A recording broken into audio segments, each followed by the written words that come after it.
আজকে বন্ধুরা এসেছি আমাদের এই রসুন গাছ লাগিয়েছিলাম কতগুলো। তো রসুন কতটা কি হয়েছে প্রথম ট্রাই করছিলাম। তো যদি দেখা যায় ভালো রকম রসুন হয়েছে তাহলে পরের বছর থেকে ভালো করে। তো অনেক ছোট এটা,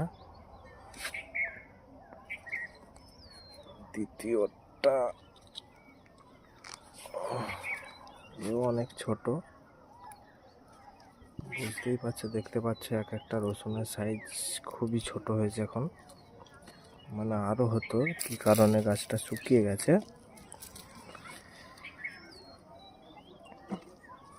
ওই জন্য তুলে নিচ্ছি রসুনগুলোকে। যদি বড় রসুন হতো তাহলে প্রত্যেক বছরে রসুন লাগিয়ে দিতাম। হ্যাঁ, এটা একটু সাইজটা বড় হয়েছে, দেখতে পাচ্ছ। সবাই বলে রসুন শুকিয়ে গেলে নাকি বড় হয়ে গেছে, জেনে নেবে। তো শুকিয়ে গেছে কিন্তু বাড়েনি, যা কিছু কারণে বাড়েনি হয়তো।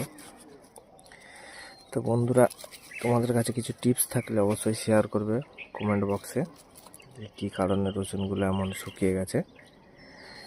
দুবার তিনবার বাঁদরে এসে গাছ খেয়ে নিয়েছিল, ওই জন্য হতে পারে, সেটা ঠিক জানি। হ্যাঁ, এটা অনেকটাই বড় হয়েছে।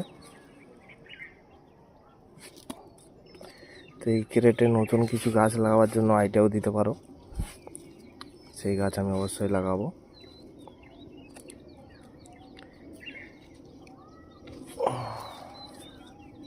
অনেকে খুবই ছোট আর আছে, না আর নেই, দেখতে পাচ্ছ। একটা গাছ থাক, দেখা যাবে কত বড় রসুন হয় ওটাতে। আর গোলাপ ফুলটা কি সুন্দর হয়েছে দেখো।